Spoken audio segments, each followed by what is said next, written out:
AB pour Alicante Bouschet. Nous sommes ici au Portugal, dans le sud du pays, la région de l'Alentejo, et un domaine qui s'appelle Terra d'Alter.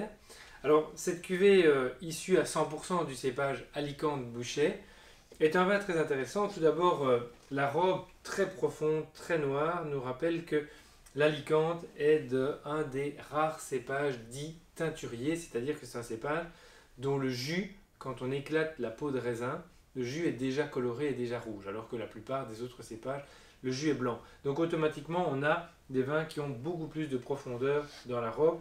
Et ici, on le voit une fois de plus. C'est encore jaune, c'est un peu violacé au niveau de la frange. Tout à fait logique. Alors au nez,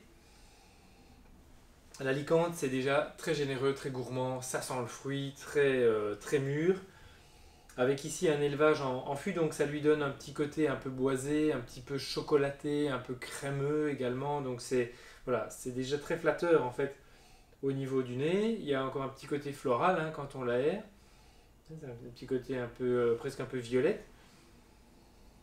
Donc on sent que c'est riche, c'est mûr, mais il y a aussi de la fraîcheur dans tout ça. Voyons en bouche.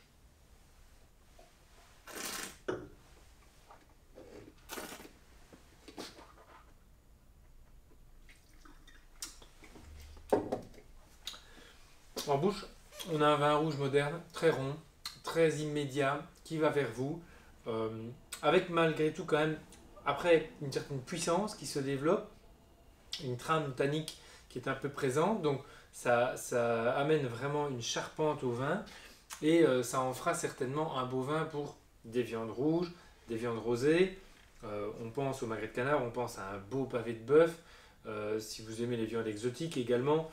Pourquoi pas aller avec un steak de bison. Donc on est sur déjà des viandes un petit peu charnues, mais quand même il y a un côté très fruit. Du coup, l'idée de le marier à du canard, voire même à un plateau de fromage, me plaît bien. Après, ce qui est un peu étonnant donc, dans l'Alicante, que je vous invite vraiment à découvrir parce que c'est un cépage peu connu mais qui fait des vins très plaisants, c'est qu'on a ce petit côté un peu floral et puis un petit peu grillé, toasté, boisé, donc ça amène vraiment de la complexité. Donc c'est un vin, vraiment un vin sérieux, un grand vin, malgré son côté immédiat, flatteur sur le fruit. Quand on le travaille un petit peu, il y a vraiment quelque chose. Voilà, donc n'hésitez pas, pour avoir des nouvelles sensations, à découvrir ce cépage local ici, propre à la région de l'Alentejo. Bonne dégustation!